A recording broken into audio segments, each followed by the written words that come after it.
جی بھائی جان، السلام علیکم۔ وعلیکم السلام آغا جان، کیسے ہیں؟ خیر و عافیت سے ہیں؟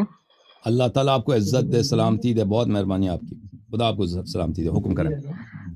اب الحمدللہ آغا جان، میں کافی دن سے کوشش کر رہا تھا آپ سے بات کرنے کی، تو الحمدللہ آج سعادت ہوئی آپ سے بات کرنے کی۔ اللہ آپ کو سلامتی دے۔ کہاں سے کال کیا؟ کیا نام ہے بھائی؟ میں نے فیصل آباد سے کال کیا ہے، پنجاب سے، جی پاکستان۔ جی، میرا نام اجمل رمضان ہے۔ اجمل بھائی، اللہ آپ کو سلامتی دے، حکم کریں بھائی۔ آغا جان میرے 3 سوال ہیں۔ جی جی۔ تو سب سے پہلے تو میرا آغا جان سوال یہ ہے کہ میں اب تقلید نہیں کرتا، ہوں، ابھی تقلید میں نہیں ہوں کسی کی۔ جی جی۔ تو اب میں کیسے زندگی گزاروں؟ میں تقلید بھی کرنا نہیں چاہتا، تو میں ائمہ معصومین علیہ السلام کے قول و فعل کے مطابق کیسے زندگی گزاروں؟ ہاں، یہ راہ ہدایت کی زندگی گزارنا چاہتا ہوں میں۔ جی جی جی جی، اس کا طریقہ کار یہ ہے کہ آپ دیکھیں، آپ تقلید اگر کرتے تو کیا کرتے؟ علماء کے پاس جاتے نا کہ میں تقلید کرتا ہوں تو جی میں جی نماز روزہ وغیرہ جو ہے میرے صحیح ہونے چاہیے، میں کیا کروں؟ تو وہ آپ کو یہ کہتے ہیں کہ آپ پہ ضروری ہے، آپ پہ واجب ہے کہ وہ فتوے جو آپ کے مجتہد عالم ہیں، پہلے وہ کہتے ہیں کہ آپ کو یہ ڈھونڈنا پڑے گا کہ عالم کون ہے، ٹھیک ہے نا؟ مجتہد عالم کون ہے؟ جی وہ کہتے ہیں آپ کو کہ غیر مجتہد کی تقلید نہیں کر سکتے، صرف عالم کی تقلید کریں گے۔ جی پہلی بات یہ کہتے ہیں۔ دوسری بات یہ کہتے ہیں کہ پھر اس عالم کے جتنے فتوے ہیں جن کی آپ کو ضرورت ہے، آپ ان فتووں کو سیکھ لیں۔ وہ آپ کو یہ کہتے ہیں کہ آپ ان کے فتووں کو سیکھ لیں بھائی، کہ میرے مرجع کے مطابق نماز کیسی ہوتی ہے، روزہ کیسے ہوتا ہے، زکوٰۃ وغیرہ جتنے بھی آپ کے مسائل ہیں، ٹھیک ہے نا؟ اب حج پہ جائیں گے، حج کے مسائل، ہر مرجع کے فتوے نہیں، میرا جو مرجع ہے اسی کے، میرے مرجع کے مطابق میرے لیے ضروری کہ میں سیکھ لوں۔ تو وہ آپ کو یہ کہتے ہیں کہ آپ کے لیے سیکھنا ضروری ہے، ٹھیک ہے نا؟ تو ابھی آپ جو ہے مرجع کی تقلید نہیں کرنا چاہتے، آپ اہل بیت علیہ السلام کے روایات کی پیروی کرنا چاہتے ہیں، تو آپ کے لیے ہم یہی کہتے ہیں بھائی کہ آپ کے لیے ضروری ہے کہ جن مسائل پہ آپ کو ضرورت پڑتی ہے، آپ کے لیے ضروری نہیں ہے کہ دنیا کے تمام مسائل آپ سیکھ لیں۔ دنیا کے تمام مسائل بہت زیادہ ہیں، وہ کسی کو نہیں آتے۔ دنیا کے تمام جتنے مسائل ہیں نا، یہ آپ کے لیے جو ضروری ہے وہ جس کو آپ کی ضرورت ہے۔ آپ نماز پڑھتے ہیں، آپ روزہ رکھتے ہیں، آپ نے خم سے ایک دفعہ نکالنا ہے، ٹھیک ہے نا؟ آپ نے کبھی زکوٰۃ دینا ہے، یا جو دن یا کبھی سفر پہ جائیں گے تو روزہ آپ کا قصر ہوگا، نماز قصر ہوگا۔ تو یہ باتیں آپ اہل بیت علیہ السلام کے فرامین کے مطابق آپ سیکھ لیں کہ ان کے فرامین ان مسائل میں کیا ہیں۔ تو اس کا طریقہ کار کیا ہوگا؟ اس کا طریقہ کار یہ ہوگا کہ آپ ان کے فرامین کو سیکھنا ہوگا، جیسے مجتہد کے فتووں کو سیکھنا ہوگا نا۔ مجتہد کا فتویٰ مجتہد کا قول ہے، اہل بیت علیہ السلام کے فرامین ان کے روایات، ان کے احادیث ہیں، ان کے روایات، ان کے احادیث شیعہ کتب میں موجود ہیں۔ اگر کوئی آپ پڑھ سکتے ہیں، اردو زبان میں آپ کے پاس موجود ہے، ترجمہ صحیح ہے، تو آپ وہ پڑھ کے اس پہ عمل کریں، آپ کو سمجھ آ جاتی ہے۔ جیسے فتوے کا کتاب ہے نا، تو آپ کو وہی آپ کو کہیں گے کہ بھئی اگر آپ کو پڑھنا آتا ہے تو آپ جا کے فتوے کی کتاب لے لیں، فتوے کی کتاب میں جو فتوے لکھے ہیں اس کو پڑھ کے عمل کریں اس پہ، یہی ہے۔ اگر وہ کتاب بشرط کہ وہ فتوے کی کتاب صحیح طریقے سے ترجمہ ہوا ہے، وہ بھی یہی کہتے ہیں، ہم بھی یہی کہتے ہیں بھائی۔ تو آپ اہل بیت علیہ السلام کے فرامین کو اگر وہ صحیح ترجمہ ہے اس پہ عمل کریں، اور اگر جہاں پہ آپ کو سمجھ نہیں آتی تو ایسے شخص سے جو عالم ہے، جس کو آتا ہے، اس سے پوچھ لیں۔ اگر وہ پڑھ نہیں سکتے، بہت سارے لوگ نہیں پڑھ سکتے نا، تو وہ کیا کرتے ہیں؟ جو پڑھ نہیں سکتے، علماء ان کو کیا کہتے ہیں؟ علماء کہتے ہیں ہم آپ کو بتائیں گے، آپ نہیں پڑھ سکتے، عالم دین آپ کو بتا دے گا وہی کہ آپ کے مرجع کے مطابق فلاں مسئلہ اس طرح، فلاں مسئلہ اس طرح، فلاں مسئلہ اس طرح۔ تو آپ لوگ کال کرتے ہو، عالم سے پوچھتے ہو۔ تو جو لوگ نہیں پڑھ سکتے تو پھر وہ کیا کریں گے؟ وہ ان علماء سے جو اہل بیت علیہ السلام کے احادیث جانتے ہیں ان سے پوچھیں گے کہ بھئی میں تقلید تو نہیں کرتا، اہل بیت علیہ السلام کی حدیث یہ میرے پاس کتاب موجود ہے، یہ حدیث مجھے نہیں سمجھ آ رہی، اس میں جو ترجمہ ہوا ہے اس میں وضاحت نہیں ہے، یہ کہہ رہا ہے یا کچھ اور کہہ رہا ہے، یہ مجھے سمجھا دیں، ٹھیک ہے نا؟ تو یہ علماء کا کام ہے، علماء کا کام ہے کہ آپ کو بتائیں، آپ کو سمجھائیں۔ علماء کا کام یہ نہیں ہے کہ آپ سے پیسے لے لیں اور آپ ان کی عزت کریں، احترام کریں، ان کو اچھے اچھے کھانے کھلائیں۔ جب دعوت ہوتی ہے نا علماء کو، ان کو کیسے کھانا کھلایا جاتا ہے؟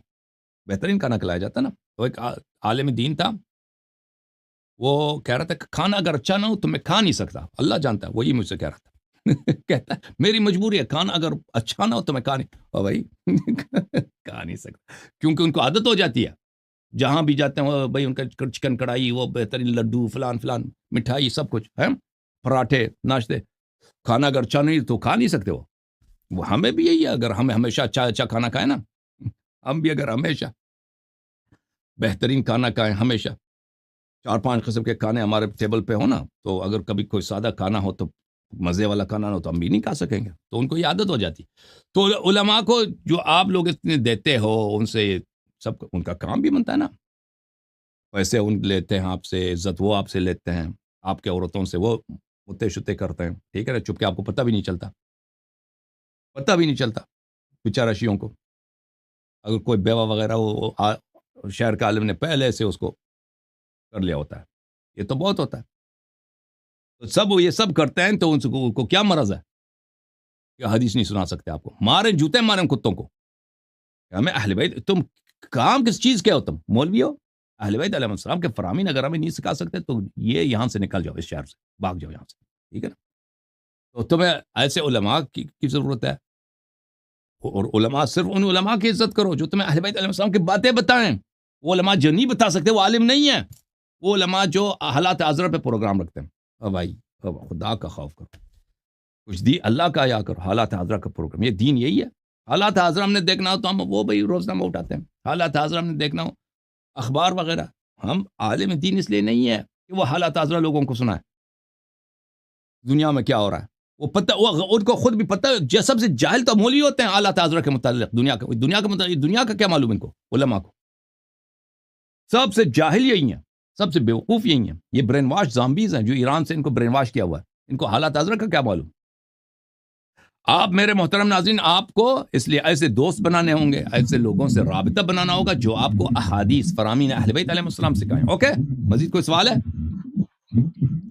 جی، میرا دوسرا سوال یہ ہے کہ آغا جان، اپنا مولا علیہ السلام کو تو رسول خدا کی یہ تنقید تھی نا کہ آپ نے صبر کرنا ہے، تو باقی ائمہ علیہ السلام نے قاتلین زہرا کو بے نقاب کیوں نہیں کیا؟ جو آج ہم پر ایف آئی آر کرتی ہیں، ہم پر ظلم ہوتے ہیں، ان کا نام لینے سے بھی آپ دیکھیں نا پاکستان میں کتنی سختی ہیں، تنقیدیں، ہم نام بھی نہیں لے سکتے. اس زمانے میں بھی اور ایف آئی ہمارے آر دل کرتے میں تھے نا، حسرت ہے.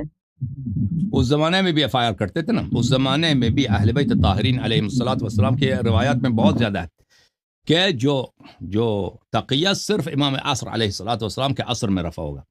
جب تک امام زمانہ علیہ السلام کی ظہور نہیں ہوتی اس وقت تقیہ کسی نہ کسی شکل میں موجود ہے، ٹھیک ہے نا. کسی زمانے میں زیادہ، کسی زمانے میں کم، کسی ملکوں میں زیادہ، کسی ملکوں میں کم، لیکن تقیہ ہمیشہ ہے. میں بھی تقیہ کرتا ہوں. بہت سارے مسائل ہیں جس پہ مجھے تقیہ کرنا پڑتا ہے، ٹھیک ہے نا. وہ ہر شخص اپنے حالات خود جانتا ہے، آپ اپنے حالات خود جانتے ہیں، ٹھیک ہے نا، کہ آپ کو کس طرح. وہ روایات میں بھی یہی ہے کہ ہر شخص اپنے حالات خود جانتا ہے کہ اس کے دشمن کون ہے، وہاں پہ اس کو کس قسم کا خطرہ ہے. وہ اپنی سوچ کے مطابق اس کو اجازت ہے کہ تمہیں جن باتوں سے خطرہ ہے ان باتوں میں تم تقیہ کیا کرو.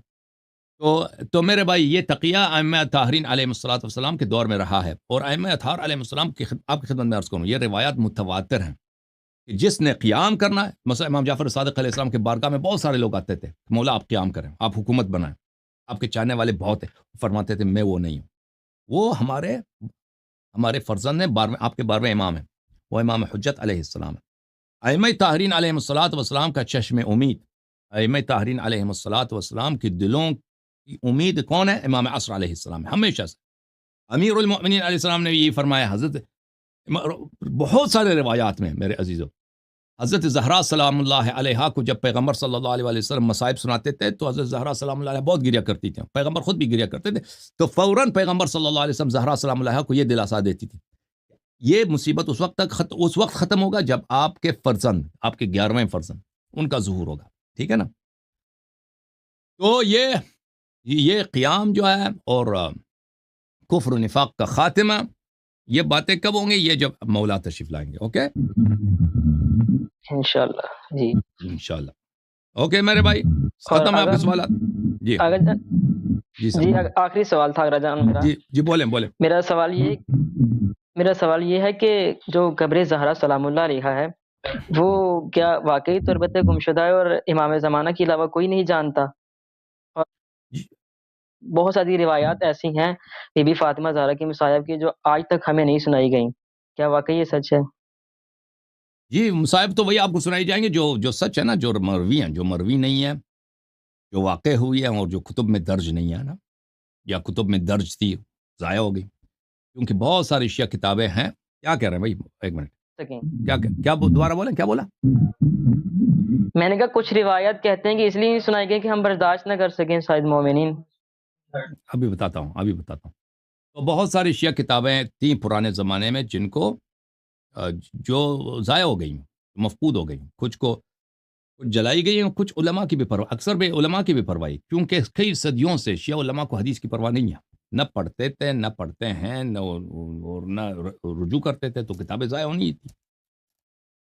شہید ثانی رحمۃ اللہ علیہ اپنے کتاب اجتہاد و تقلید والے رسالے میں کہتے ہیں، ہمارے زمانے میں کہتے ہیں کہ کسی عالم کے پاس اصول کافی تک نہیں ہے. وہ خود کہتے ہیں بھائی، شہید ثانی اپنے رسالے اجتہاد تقلید میں اصول کافی کسی کے پاس نہیں ہے. اور مولوی کیا پڑھتے ہیں؟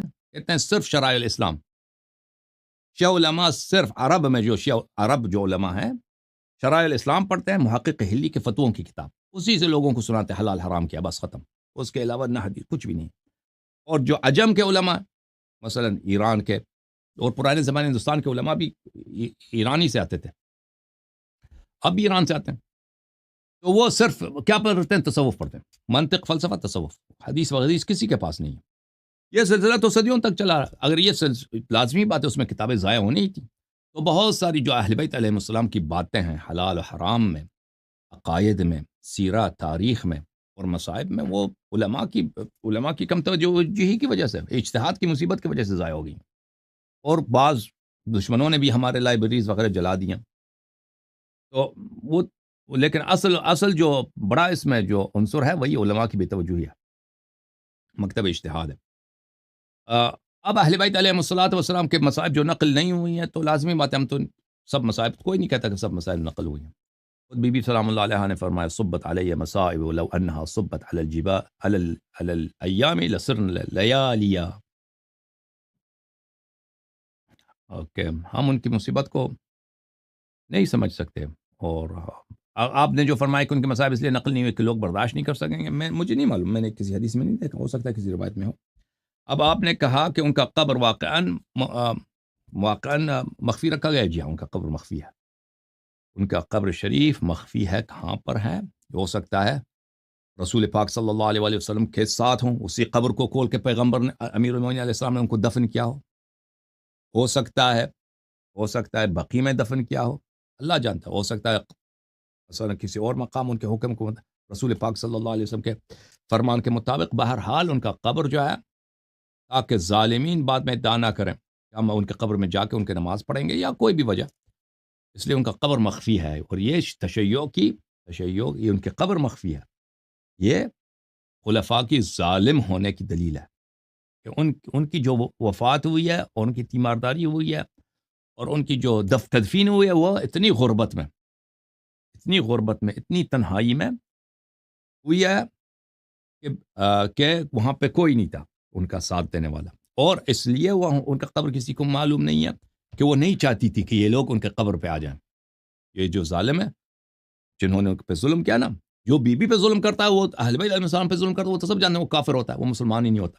ٹھیک ہے نا، تاکہ یہ حجت قیامت تک رہے. بی بی سلام اللہ علیہ نے یہ اپنے عمل سے یہ وہ جہاد کیا نا، وہ جہاد کیا کہ اپنے بابا کا دین، ان کا بابا کا دین جو یرغمال بن چکا ہے چوروں کے ہاتھ میں، اپنے بابا کے تمام زحمات کو بی بی سلام اللہ علیہ نے اپنی شجاعت سے، اپنی بہادری سے، اپنی خطبہ فدقیہ سے، مطالبہ فدق سے، اور پھر اپنی مظلومیت سے، پھر اپنی فرمایا کہ مجھے مخفیانہ دفن کرو، اپنے بابا کے دین کو بچایا. ہم اور آپ لوگوں کے لیے ایک حجت پر قائم کر دی کہ اس دین میں جو چور ہیں، چوروں کو پہچانو.